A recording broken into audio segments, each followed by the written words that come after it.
We're back, PhatClips, my man Ice-T up in here, Mark Live. And Shawnee Shine from 6 in the morning days. Yeah, Shawnee Shine. Shawnee Shine was the driver known to give freaks hell. He still does. Word up.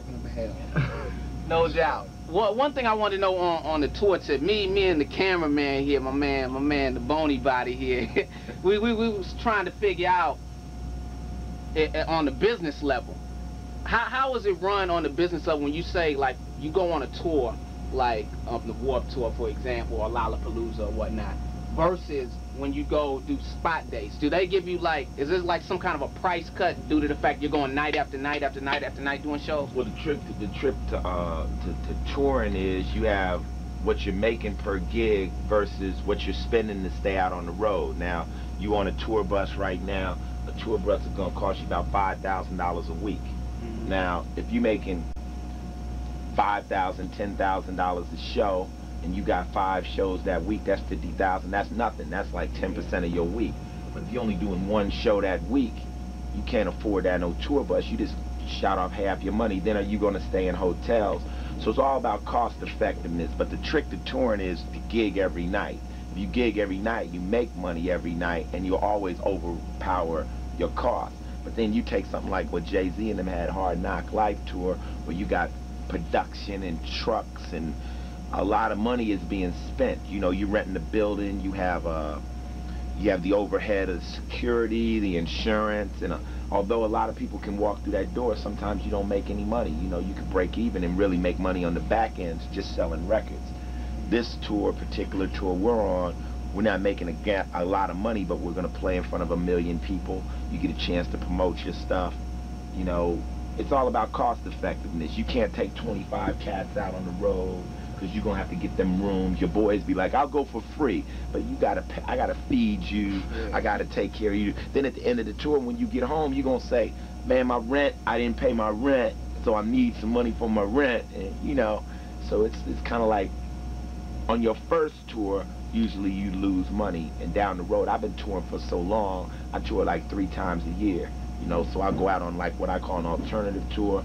Then last year we went out, me, Smooth the Hustler, Trigger the Gambler, we did our little spot date tour, we played clubs, and then we do a European world tour. We do this every year, so kind of learn how to do it after a while. You know, eat a lot of fried chicken, don't stay in too many sweets. If you want to end up at the end of that, one thing you can do, you can go out on tour and live very luxurious and come home with no money, or you can go out on the tour and Motel 6 it and come home and buy Austin Martins and shit. So the question is, where are you trying to live fly at? And I'm not really trying to live that fly on the road. I just get up in my bunk. Yeah. Well, you just brought up an interesting point, because it's kind of ironic, because overall the tour bus is like, it don't seem like there's a lot of people here, but I recall, like, back in the day, like, you had like the whole Rhyme Syndicate, you would have like about 20 people or whatever, right, just on stage. I'm sure there was like more entourage than that. You know?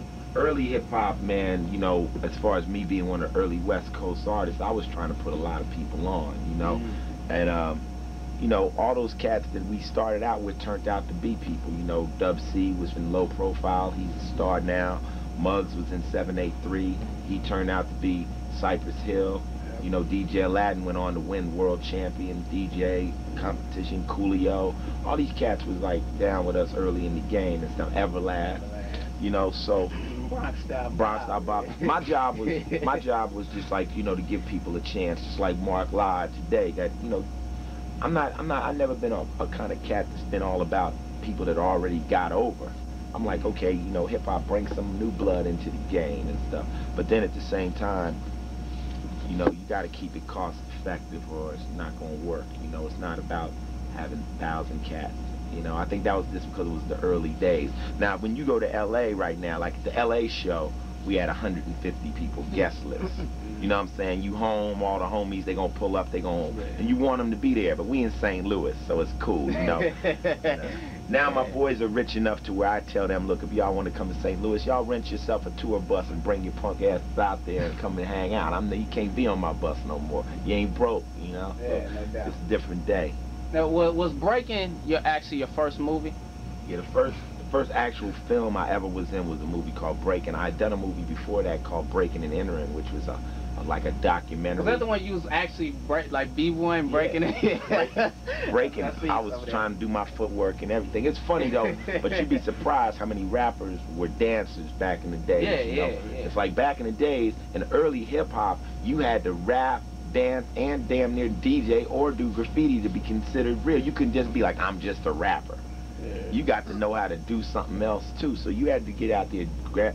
Grand Mixer DST was a breaker. Kool Keith was a breaker.